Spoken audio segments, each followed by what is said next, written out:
Bismillahirrahmanirrahim. Assalamualaikum warahmatullahi wabarakatuh. Innal hamdalillah nahmaduhu wa nasta'inuhu wa nastahdihi wa nastaghfiruh wa nu'minu bihi wa natawakkalu alayhi wa na'udzu billahi min shururi anfusina wa sayyiati a'malina.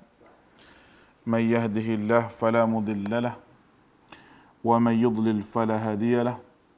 أشهد أن لا إله إلا الله وحده لا شريك له وأشهد أن محمدا عبده ورسوله اللهم صل على محمد وعلى آله وصحبه ومن تبعهم بإحسان إلى يوم الدين قالوا سبحانك لا علم لنا إلا ما علمتنا إنك أنت العليم الحكيم ولا حول ولا قوة إلا بالله العلي العظيم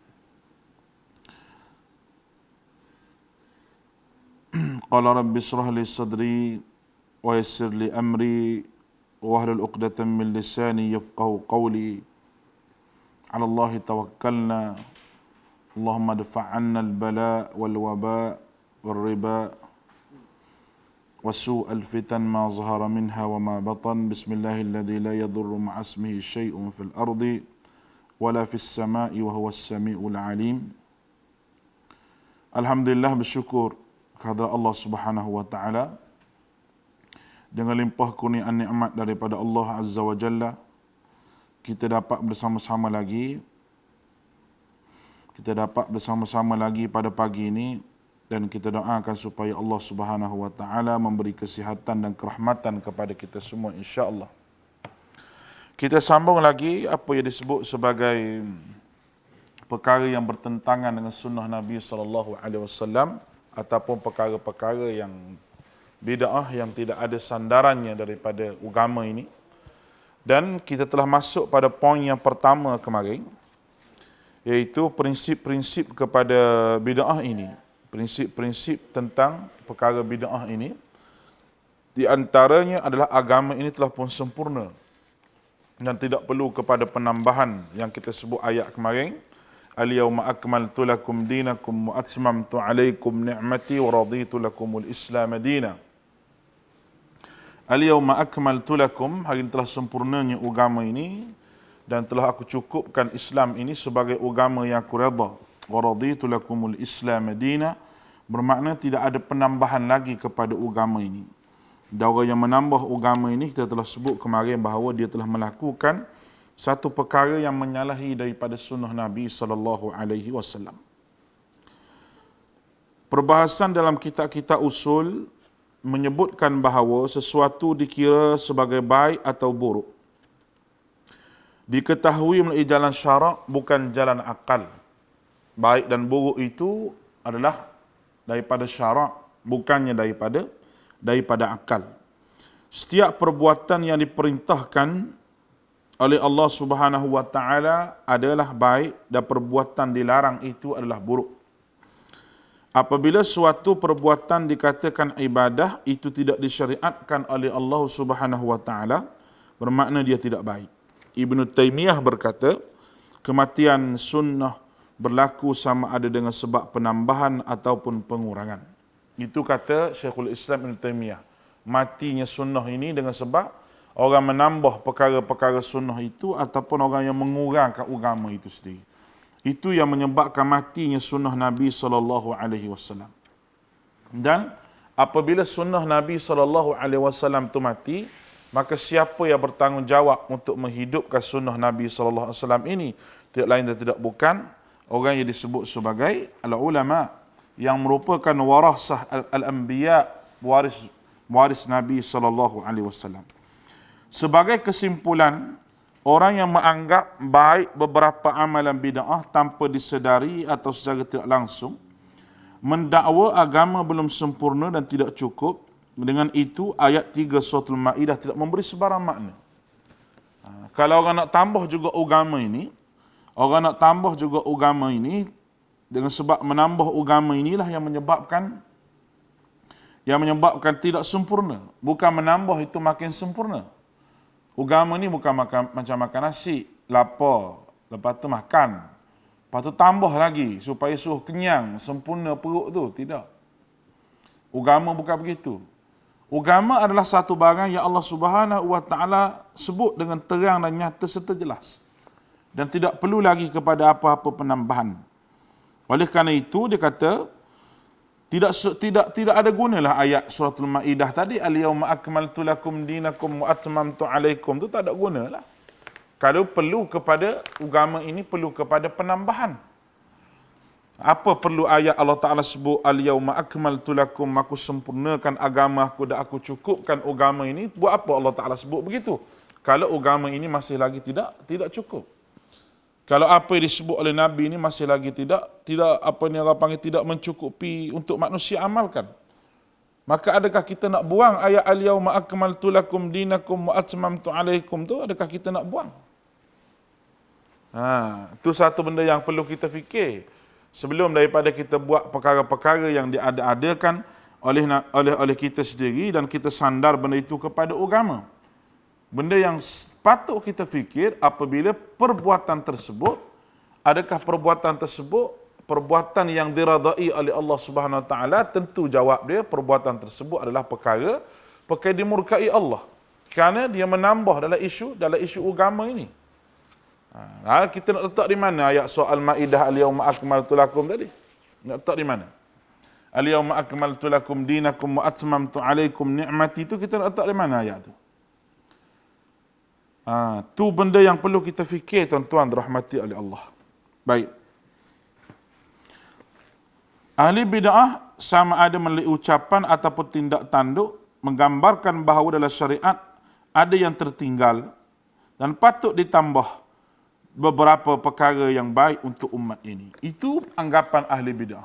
Oleh itu Imam Malik mengatakan siapa yang mencipta dalam Islam satu bid'ah yang dianggap baik, sesungguhnya dia telah mendakwa Nabi SAW mengkhianati risalah Islam.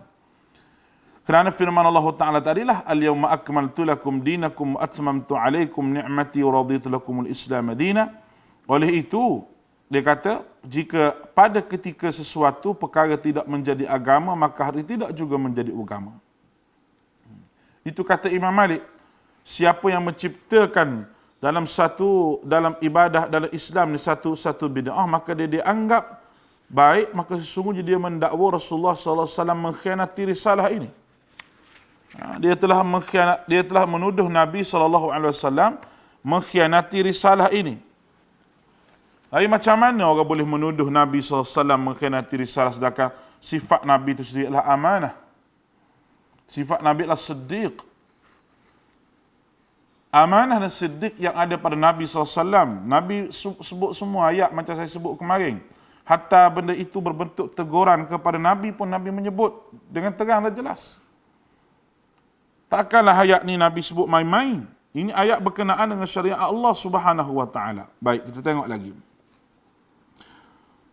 Tidakkah Allah menegaskan awalam yakfihim anna anzalna alaikal kitaba yutla alaihim inna fi dhalika rahmatan wa dhikra liqaumin yu'minun. Al-Ankabut ayat 51. Dan adakah tidak cukup bagi mereka bahawa kami telah menurunkan kamu Al-Quran sedang dibaca kepada mereka? Sesungguhnya dalam Al-Quran terdapat rahmat yang besar dan pelajaran bagi orang-orang yang beriman. Adakah tidak cukup bagi mereka bahawa kami menurunkan Al-Quran, makna menurunkan syariat agama ini sedangkan dibaca kepada mereka? Allah Ta'ala tanya, tidak cukup agama ini sehingga perlu pada orang lain tambah? Di mana sifat Allah Ta'ala ahkamul hakimin? Kalau kita nak pergi pada Allah, di mana sifat Allah ahkamul hakimin? Allah Ta'ala yang bersifat dengan ahkamul hakimin, yang bijak, yang hakim yang ada pada Allah Ta'ala itu. Mana sifat itu semua kalau kita kata? Kalau kita kata Allah Ta'ala tidak sempurnakan agama, sehingga kita menambah agama ini seolah-olah tambah-tambah ni mereka tak sempurna. Benda yang tidak sempurna, seolah-olah Tuhan tidak melengkapkan agama ini. Suruh manusia melengkapkan agama ini. Makna manusia itu lebih hebat pada Allah Ta'ala lagilah. Sebab tu kita kata bahaya, buat benda yang Nabi tak buat memang bahaya. Kesan kepada hati itu cukup hebat. Baik. Prinsip yang kedua, kita masuk pada prinsip yang kedua. pahala seseorang itu kerana ittiba', bukan dalam ibtida'. Ibtida' maknanya buat bid'ah. Ittiba' maknanya ikut sunnah. Maksud kaedah ini ialah sesuatu amalan yang dilakukan seseorang itu akan diterima apabila ia dilakukan dengan mengikut petunjuk Nabi SAW. Itu mengikut sunnah. Sebaliknya, jika sesuatu amalan itu merupakan ibtida' atau rekaan, iaitu sama ada langsung ataupun tidak ada dalil syarak, atau bercampur dengan dalil syarak tetapi cara dan kaifiat tidak ada dalil, maka itu tidak diterima oleh Allah Azza wa Jalla. Tegasnya, ibadah hanya akan diterima apabila ikhlas dan menepati syariat Rasulullah. Kaedah ini menjelaskan dua syarat yang mesti dipatuhi supaya amal ibadah diterima dan memperolehi pahala daripada Allah Subhanahu wa taala. Ia melakukan semata-mata kerana Allah dengan mengharapkan keridhaannya dan mengikut syariatnya, itu seperti diajarkan dipraktik oleh Rasulullah sallallahu alaihi wasallam. Taat kepada Allah sahaja tanpa taat kepada Rasulullah tidak sempurna. Kerana Allah mensyaratkan di dalam beberapa ayat, antaranya wa ati'ullah awar rasul wa ati'ullah wa ati'ur rasul wahdharu fa in tawallaitum fa'lamu annama ala rasulina al-balaghul mubin. Al-Maidah ayat 92. Dan taatlah kepada Allah dan taatlah kepada Rasulnya, dan berhati-hatilah jika kamu berpaling, maka ketahuilah sesungguhnya kewajiban Rasul kami hanyalah menyampaikan amanat yang terang ini. Maka Allah Ta'ala sebut lagi, mayyuti'ir Rasul faqad ata'a Allah. Al-Maidah An-Nisa ayat 80. Barang siapa yang mentaati Rasul itu, sesungguhnya dia mentaati Allah Subhanahu wa Ta'ala. Baik. Ini prinsip yang kedua, itu prinsip ikut sunnah, bukan reka. Apa yang kita nak sebut di sini bahawa amalan itu diterima oleh Allah Subhanahu wa taala apabila ada dalil dan seseorang mengerjakan amalan itu dengan penuh keikhlasan. Orang yang buat satu amalan, ada dalil daripada amalan tersebut, dan ikhlas adalah merupakan salah satu daripada syarat Allah Ta'ala menerima amalan seseorang itu. Dan apabila amalan itu diterima kerana, yang pertama tadi saya sebut, kerana keikhlasan. Ikhlas dah tetapi tidak ada dalil, maka ia juga tidak dikira pakai. Ataupun dalilnya cukup terang tetapi tidak ada ikhlas, juga tidak dipakailah agama ini. Oleh kerana itu, kita perlu ingat bahawa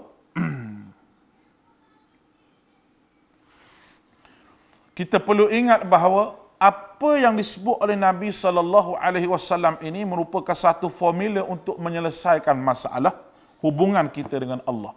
Dan apa yang diajarkan kepada Nabi, itulah yang diajarkan oleh Allah Subhanahu wa taala. Apa yang diajar oleh Nabi kepada kita, itulah yang diajar oleh Allah kepada Nabi. Nabi tidak khianat. Nabi tidak khianat ala ba'd. Dan apabila kita telah pun membuat satu perkara yang tidak ada nas dan tidak ada dasar, bermakna kita telah menuduh pengkhianatan terhadap Nabi kita sallallahu alaihi wasallam. Na'udzubillah. Baik. Dan tidak cukup apabila kita mendabik dada dengan beramal dengan Al-Quran sahaja, tidak cukup tanpa kita beramal dengan hadis Nabi sallallahu alaihi wasallam. Sebab dua-dua ni kena amal. Wa ati'ullah wa ati'ur rasul. Kamu kena taat pada Allah dan juga taat pada Rasul. Walaupun benda tu dua, tapi kita kena taat sekaligus Allah dan Rasul ini. Kerana itulah merupakan tiang seri kepada syariat agama yang kita anut pada hari ini. Baik.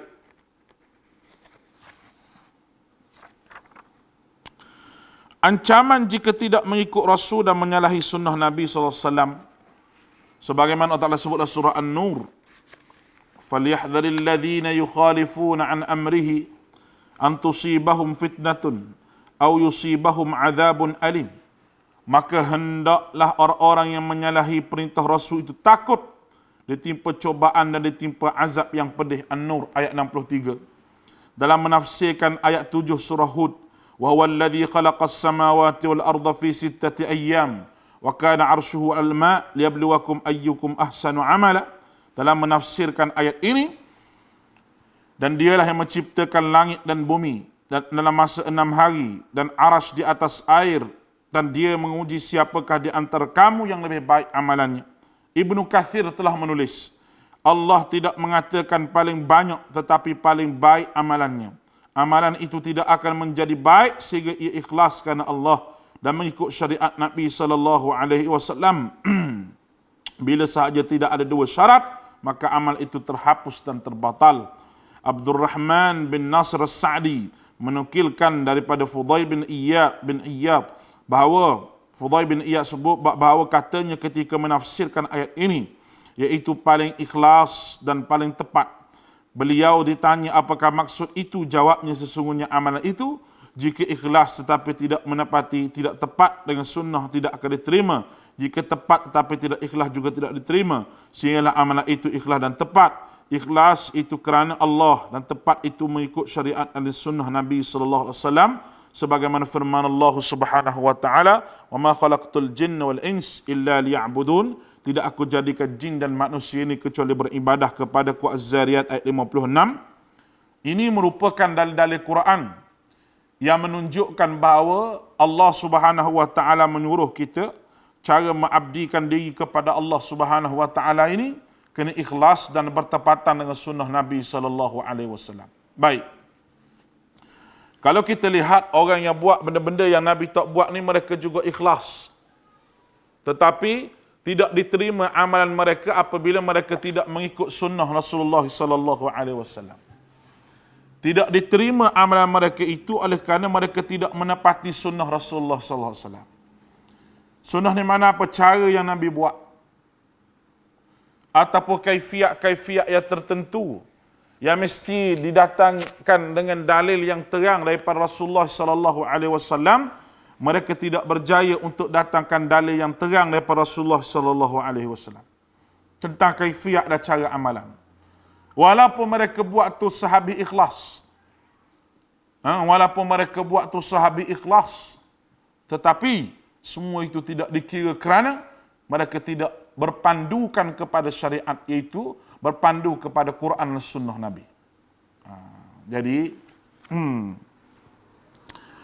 kenapa? Kerana hidup kita ni nak jadi hamba Allah. Hidup kita nak jadi hamba siapa kalau kita tanya?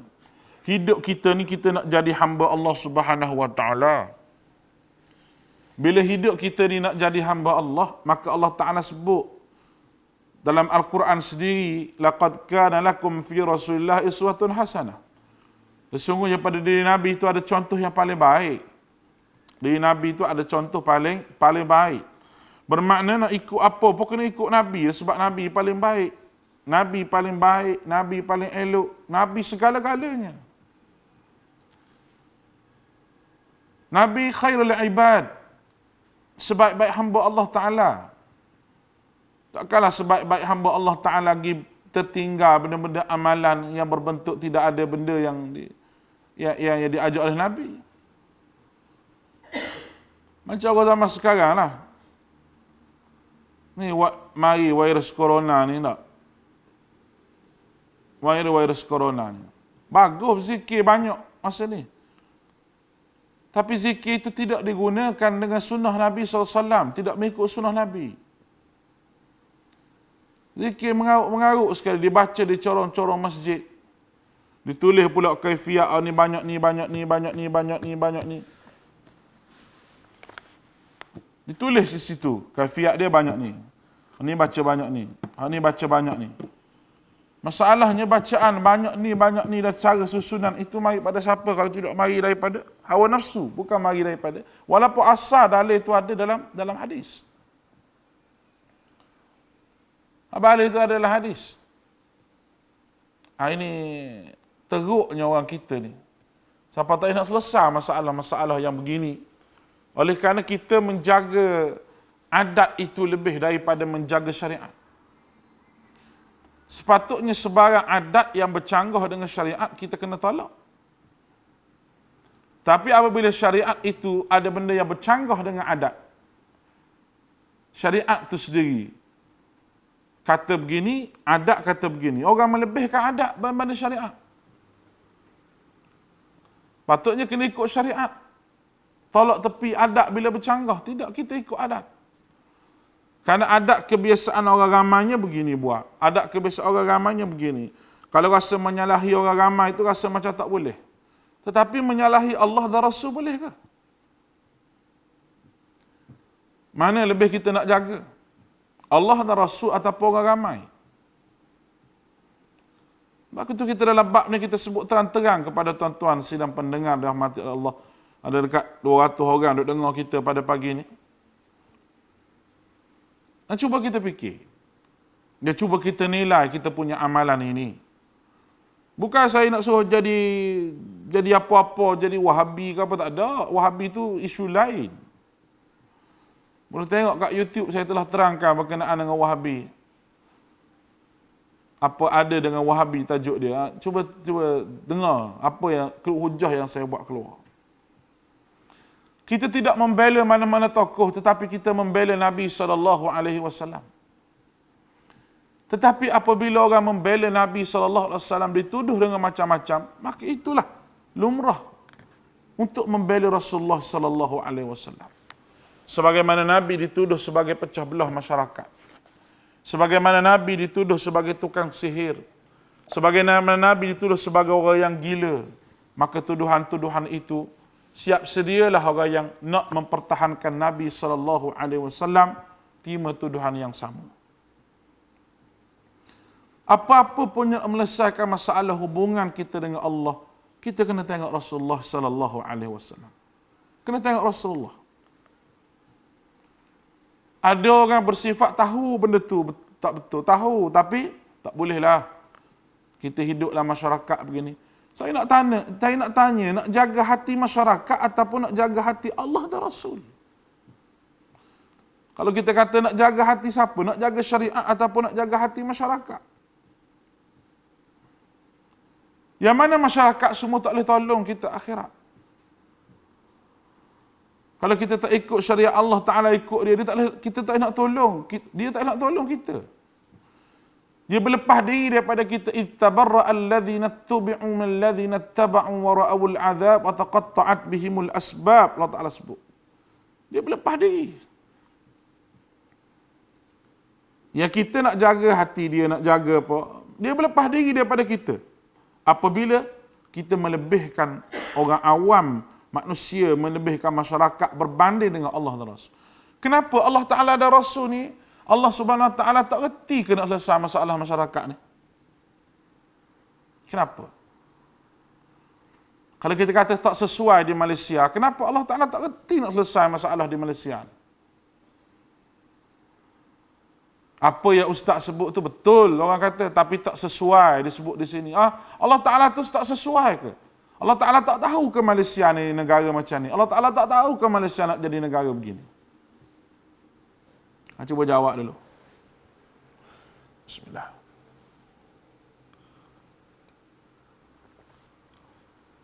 Allah Ta'ala ahkamul hakimin, maha mengetahui. Dia tahu apa yang nak berlaku di Malaysia, apa yang nak berlaku di seluruh dunia. Tersebarlah grup WhatsApp kita ni, 33 ayat nombor 33, surah ke-33. Ni saya dah sebut dah, ni semua kerja kaki nombor ekor bertaubat jadi tok lebay. Lepas tu pengaruh nombor ekor dia tu ada lagi, dia bawa main dekat tok lebay ni, dia rasa, oh ni nombor cantik ni. Tuan-tuan jangan main. Orang kaki nombor ekor ni, dia main masjid, dia buat apa? Dia nak dengar ustaz sebut ayat berapa-berapa, dia nak balik cantik. Ayat berapa nombor 33, 35, balik dia buat kira, dia kira macam mana, so kita pun tak tahu, kita tak pernah. Dan keluarlah nombor ni, nombor ni cantik, dia kata, pergi ambil. Ada jenis begitu. Memang tepat, memang ada. La hawla wala quwata illa billah. Ni mari pula 33, angka 33. 33 surah disebut Qurun. Al-Qur'na fi buyutikum, mu kena duduk dalam rumah kamu. Ni dia kata. Ni corona ni, bertepatan dengan ayat ni. Awak esok kalau 34, kalau 39 nak tak ayat apa pula? Jangan jadi bodoh sangat kepala otak kita ni. Duk seba lagu ni, duk terima lagu ni. La hawla wala quwata illa billah. Tak mengaji bahasa Arab satu hal dah. Lepas tu malah mengaji tafsir Quran pula. Tafsir agak-agak ikut nombor-nombor begitu, nombor begini, nombor begini. Hiduplah keadaan jahil. Orang hiduplah keadaan jahil ni tuan-tuan, tak mahu mengaji ni, ibaratnya ulat dalam tahi tu. Kita nak sebut bahasa geli. Ulat dalam tangki tandah tu, yang indah water seduk tu, ada ulat penuh dalam tu. Dalam tu, kita kata jijik lah ulat ni duduk dalam tahi. Memang dia ulat tahi. Duduk dalam tahi tu. Sebagaimana orang yang jahil, dia rasa okey duduk dalam kejahilan dia. Itulah contoh yang kita boleh bagi sebagaimana ulat tahi tu duduk dalam tahi tu. Dia rasa seronok dengan kejahilan dia. Dia rasa seronok dengan kejahilan dia. Itu yang berlaku pada hari ini, tuan-tuan. Mari pula cerita 15 Ramadan jatuh pada hari Jumaat. Ada seorang keluar video satu ustazah mana kita pun tak tahu ustazah tu. Sebut apa, dia sebut apa, ni hadis sahih, dia kata. Berani dia memalsukan hadis dengan mengatakan hadis itu hadis sahih. Dan ustazah tu bunyinya cakap Kelantan lah. Cakap Kelantan, orang Kelantan. Hadis ni hadis sahih, dia kata. Sahih mari di mana? Sahih mari di mana? Teruk ni tuan-tuan, teruk. Dan ini yang berlaku dalam masyarakat pada hari ini. La hawla wala quwata illa billah. Apa sebenarnya nak jadi pada masyarakat kalau dia tidak balik kepada Al-Quran dan Sunnah? Jawab dia, masyarakat akan terus hanyut. Tak tahu nak pergi ke mana. Sebab apa? Sebab dia masalah duduklah keadaan kejahilan dan dia seronok dengan kejahilan yang dia buat. Akhirnya macam saya sebut tadi, dia hidup dalam keadaan tidak berpandukan kepada sunnah Nabi sallallahu alaihi wasallam. Baik. Dia sebut 15 Ramadan jatuh pada hari Jumaat. Nanti saya tengok sikit. Ada mesej dia ni. Ada orang hantar pada saya, Ustaz tolong tengok. Jadi kita sekarang ni jadi lujunah tasheh hadis WhatsApp pula.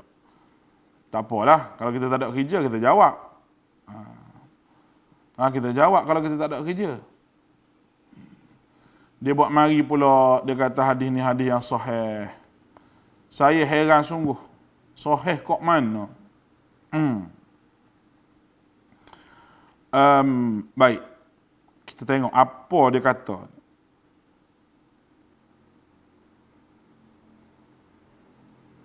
Tuan-tuan, saya nak pesan pada tuan-tuan hak di rumah tu.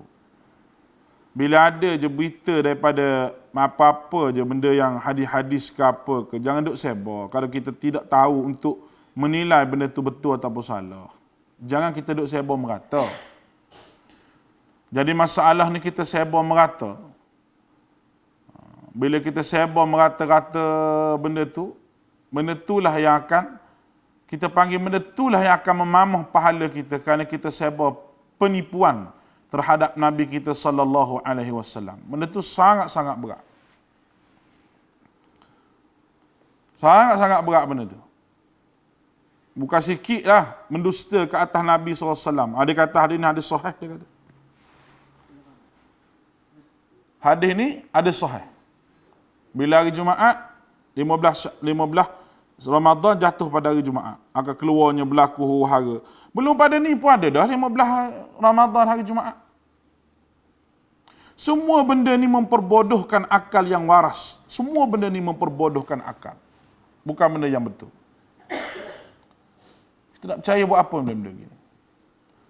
Saya nak pesan pada tuan-tuan, kalau ada lagi suara tersebut disebarkan, suara perempuan cakap Kelantan, dalam tu dia kata hari ni ada sahih, Dan kalau siapa-siapa kenal suara tu daripada siapa, tolong bagi tahu ustazah yang mengajar tu bahawa hadis dia baca tu hadis palsu. Tak betul sama sekali. Berkenaan dengan 15 Ramadan jatuh pada hari Jumaat. Tak betul sama sekali. Kesialan hari-hari ini adalah amalan jahiliyah. Nak bagi tahu. Jadi amalkan oleh orang Melayu. Tak boleh, kalau orang Melayu dulu sekarang ni ada kedak wallahu alam. Ada kedak sekarang ni wallahu alam. Dulu dia kata apa ni tak boleh buat rumah bulan Safar, tak boleh menikah bulan Safar, Muharram Safar sebab sial. Kalau buat rumah pun terbakar rumah. Kalau menikah pun bercerai sebab bulan Safar. Semua benda-benda yang berkaitan dengan seamalan pada bulan Safar ini dibahaskan oleh mereka-mereka ni lah. Tak boleh itu, tak boleh ni, tak boleh ni. Maka nak buat majlis di rumah, pergi tanya tuan guru dulu. Hari-hari apa yang baik, hari-hari apa yang elok, letak hari ni. Tak boleh berganjak satu. Duduk 2-3 hari, anak tok guru tu sendiri bercerai. Ataupun tok guru tu sendiri bergaduh dengan bini dia. Dan jika orang tu bercerai, dia kata, dulu aku kata dah, jangan menikah hari ni, menikah juga hari tu. Dia kata, dia gunakan alasan tu. Gunakan alasan lah, kata dah, pergi tanya tok guru dulu, nak menikah hari apa lah. Nak menikah tak payah tanya tok guru hari apa, pergi tanya Jabatan Ramalan Kaji Cuaca. Hari kita nak buat majlis tu hujan ke tidak? Tanya dia lah. Kalau hujan, payah nak buat majlis. Orang pun kurang mari, lauk banyak habis. Sebab hujan kalau lebat. Pergi tanya Ramalan Kaji Cuaca. Saya nak buat menikah ni, hari Jumaat nak buat kenduri ke hari Sabtu ke, bulan sekalian. Masa tu, ramalan cuaca macam mana? Cerah ke gelap ke macam mana? Hujan ke macam mana? Baru betul.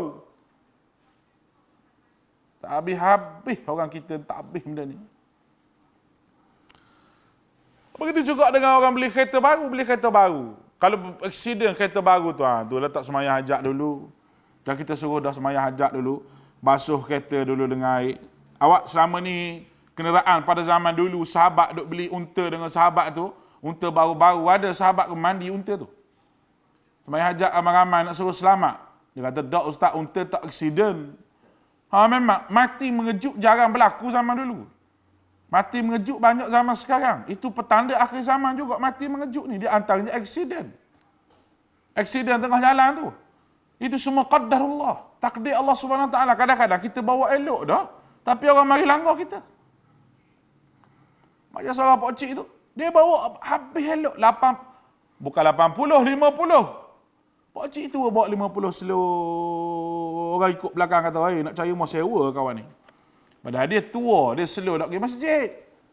Dia betul nak masuk simpang masjid tu. Betul dah dia nak masuk, betul dah. Mari lori belakang break macam mana tu, pom langgar dia. Mati. Kita kata, pakcik ni laju ke laju apa? Hari-hari dia bawa 50 km sejam. Bukan laju. Sebab apa? Orang lain pergi langgar dia. Itu takdir Allah. Tiba-tiba bila berlaku aksiden tu, kita ambil benda tu, kita kata, ni sebab apa ni berlaku aksiden ni? Sebab kereta ni kita tak mandi ni. Kereta ni kita tak semayang hajat ni. Itu satu amalan jahiliyah yang ada, yang kita buat. Amalan jahiliyah. Mengkaitkan hari-hari tertentu, mengkaitkan musibah-musibah tertentu dengan sebab-sebab tertentu. Dulu orang tak main ajak dulu orang jamu hantu dulu, jamu hantu. Kalau tak jamu hantu tu, nescaya rezeki berkurang. Itu semua jin yang tipu kita, syaitan yang tipu kita. Memang kurang suruh sebab dia yang buat. Cuba kita minta dengan Allah Ta'ala, ya Ar-Razzaq, zu quwwatil matin. Allah Ta'ala ya Razzaq, yang memberi rezeki yang hebat. Rezeki duduk tangan dia, kehebatan duduk di sisi dia. Kenapa kita tak minta dengan Allah Subhanahu Wa Ta'ala yang rezeki di tangan dia ini? Baik, itu satu benda yang salah fahamnya kita dalam perkara-perkara berbentuk amalan. Sebab itu prinsip yang kedua ini adalah prinsip yang mana amalan yang terbaik, bukan terbanyak. Bukan terbanyak. Amalan itu mesti yang terbaik. Baik. Oleh kerana dia kata, wa ma khalaqtul jinna wal insa illa liya'budun. Tidak aku ciptakan jin dan manusia ini kecuali untuk jadi hamba aku. Sifat kehambaan yang sebenarnya ada pada siapa? Ada pada Rasulullah SAW. Siapa dia lagi? Rasulullah ajar kepada sahabat. Kita jangan faham sahabat tu macam kita. Jangan. Sahabat ini iman dia lebih pada kita. Yang pertama tentu dah iman lebih. Yang kedua, cara mereka beramal mengikut Nabi SAW itu cara yang paling tepat. Paling tepat. Berapa ramai sahabat hak buat rumah baru? Berapa ramai? Ada sahabat buat rumah tak zaman dulu? Ada sahabat bukan duduk ladang kurma, ambil pokok-pokok kurma duduk gitu ya. Ada. Sahabat ada rumah baru. Berapa ramai sahabat buat sembahyang hajat untuk jiruhai rumah baru ni? Kalau rumah baru, tidak ada. Kita bersyukur, tanda kita bersyukur dapat rumah baru ni, kita boleh buat jamuan orang makan, boleh, tak ada masalah. Tapi yang nak pergi sembahyang hajat beramai-ramai letak air depan, lepas tu nak basuh rumah pula, mari daripada mana? Berapa ramai sahabiah yang mengandung di zaman sahabat? Ramai ke tak? Tentu ramai. Ramai. Berapa orang sahabiah dan sahabat ini panggil orang sembahyang hajat rumah dia kerana anak dia mengandung? Dulu buat lengan perut dulu macam Hindu tu. Dulu lah. Letak buah kelapa atas perut tu, kalau jatuh sebelah kanan tak anak laki, kelapa tu jatuh sebelah kiri tu anak perempuan. Sekali-sekali tak jatuh duduk tengah-tengah, nak kata pondan. Bila kita duduk kata begitu, tak ada dah benda tu. Ada buat bid'ah baru pula. Dia sebab sama hajat berjemaah pula. Keluar daripada bid'ah, masuk lubang bid'ah juga. Nak minta selamat lah, dia kata supaya kenapa tak boleh sembahyang hajat langsung? Bukan tak boleh sembahyang hajat langsung, buat sendiri. Pelik lagi, masa mengandung, dia panggil orang sembahyang hajat. Tapi masa budak tu lahir, dia tak buat akikah 7 hari. Dia buat akikah tu masa budak tu umur 12, 13 tahun. Akidah akikah apa aku pun tak tahu. Dia buat akikah masa tua tu. Akikah masa 7 hari sepatutnya. Duit hak nak sembahyang hajat masa bersalin, masa mengandung tu, dia simpanlah untuk buat akikah 7 hari tu. Tak nampak tak? Dia buat satu benda bid'ah, dia tinggal satu benda sunnah Nabi. Mungkin ada orang marah saya sebut ni, nak marah-marah pergi, tak apa. Tak ada masalah. Nak marah, silakan. Tapi yang saya sebut itu, berdasar kepada dalil, kepada apa yang kita bacakan ini, daripada Quran dan Sunnah Nabi SAW. Tidak ada benda itu dalam agama. Sebarang ibadah yang nak mendekatkan diri kepada Allah Ta'ala, sebarang benda yang nak mendekatkan diri kepada Allah, orang panggil ibadah. Ibadah khususiyah. Benda lain boleh jadi ibadah tapi tidak khusus. Umum, ibadah-ibadah lain. Bekerja, berkilang boleh jadi ibadah kalau kerja tu ikhlas kerana Allah Ta'ala, cari nafkah, nak belanja anak bini. Boleh jadi pahala. Tapi ini khususiyah. Hubungan dia dengan Allah Ta'ala untuk mendapatkan pahala daripada apa yang dia buat. Maka Nabi mari ajar. Itu saya sebut tadi. Berapa banyak zaman sahabat dulu, banyak yang mengandung tapi tidak ada yang buat macam kita hari. Bila akikah dia tinggal, dia duk buat benda-benda begitu, saya pun heran. Orang kita tak bersungguh. Kalau ibadah korban, orang kita tak bersungguh ibadah korban. Sedangkan benda itu tidak pernah tinggal oleh Nabi SAW, walaupun benda itu sunnah. Tapi dituntut. Begitu juga dengan sahabat. Habis-habis sebuah rumah seekor kambing. Ada juga barang-barang yang binatang korban, tapi tidak. Tidak. Malah berbangga pula dia beli lembu murah, kawan tu beli lembu mahal. Berbangga dengan murahnya, dia nak bagi pada Allah tu, dia bangga dengan murahnya. Sedangkan dia ada duit yang banyak. Dia ada duit banyak, dia tak beli lembu tu besar-besar, beli lembu besar-besar. Tak, sembelih suka lembu awak apa ribu, 6,000 lembu saya. Allah suka bagi korban untuk Allah Ta'ala 6,000. Ada satu jenis lagi dia korban. Sama-sama adik-beradik dia, lepas tu dia bagi kawan dia sikit, dia bagi kawan dia sikit, dia bagi sama-sama pusing-pusing sama adik-beradik dia. Dia nak tipu Allah Ta'ala. Nak tipu Allah Ta'ala. Tu masalah. Korban, kita rasa nak makan daging juga. Kita rasa nak makan daging. Allahu Akbar. Kita belilah daging, nak makan daging. Dari korban tu kita boleh ambil sikit untuk makan. Hak lain kita bagi kepada fakir miskin. Itu sebenarnya bagi pada fakir miskin. Dan fakir miskin dapat daging korban itu, dia boleh jual daging itu, sebab tu sunat bagi daging mentah. Lain dengan akikah tadi. Masak dah. Ni sunat bagi mengikut keadaan. Kalau macam musim banjir macam banjir, Kelantan sini tak banjir, Perlis ni banjir tak. Kebetulan musim korban, tak kita nak bagi daging mentah, nak simpan dalam peti ais mana? Kita masuk tu, bagi ke dia. Tengok atas keadaan.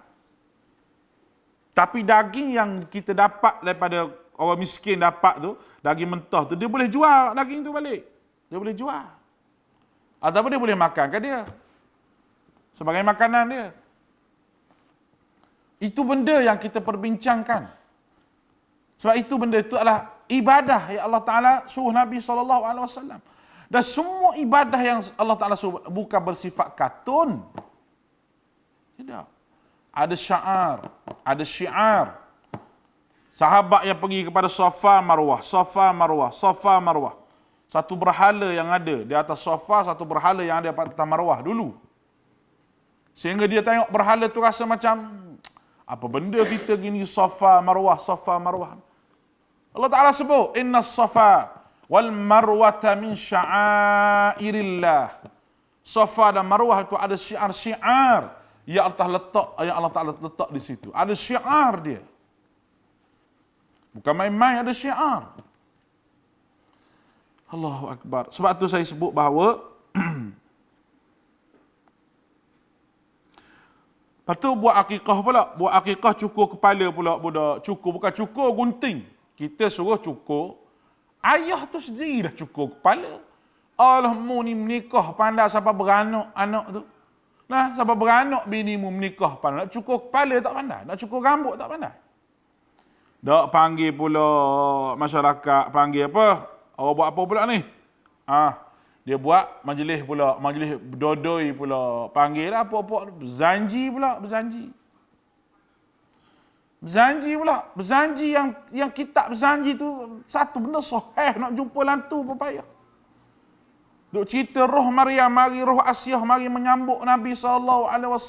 Duk cerita begitu, cerita begini, cerita dah bukan sandar kepada hadis. Baca juga, baca. Dodoi anak. Ambil anak tu, cukur kepala, lepas tu tahnik, okey dah. Lepas tu, ambil pula selawat pergi pusing pula budak tu. Pening budak tu. Sallallahu. Amalan daripada mana? Pernah kaji ke amalan tu daripada mana, tuan-tuan rahmati oleh Allah? Ikut malam ni. Daripada mana?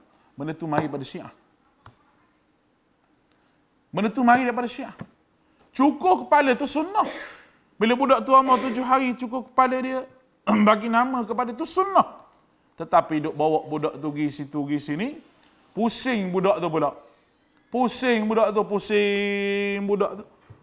Bila pusing budak tu, seorang tu jamah kepala, seorang tu gunting sikit, sini gunting sikit. Itu bukan sunnah Nabi SAW.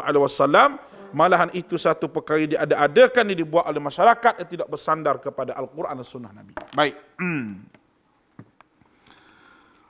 Oleh kerana itu, hadis tentang niat dan hadis tentang larangan mengadakan suatu agama merupakan paksi kepada penerimaan suatu amalan. Hadis-hadis tersebut adalah An Umar bin Khattab radhiyallahu anhu qala sami'tu an-nabi sami'tu Rasulullah sallallahu alaihi wasallam yaqul innamal a'malu binniyat wa innama likulli imri'in ma nawa. Daripada Umar bin Khattab katanya, saya mendengar Nabi SAW bersabda, sesungguhnya setiap amalan itu dengan niat dan setiap orang akan memperoleh apa yang diniatkan, sampai akhir hadis. Hadis riwayahul Bukhari wa Muslim. Dan juga adik Aisyah radhiyallahu anha bahwa qala Nabi sallallahu alaihi wasallam man ahdatha fi amrina hadha min fi riwayati man amila amalan laisa alaihi amruna fa huwa raddun muttafaqun alaih. Daripada Aisyah menyebut bahawa Rasulullah SAW bersabda, siapa yang mengadakan suatu perkara mengenai urusan agama kami yang bukan daripadanya, itu bukan daripada agama, maka dia tertolak. Dalam satu riwayat lain, siapa yang melakukan satu amal yang bukan ajaran kami, maka adalah tertolak. Rawahul Bukhari wa Muslim. Satu hadis lagi.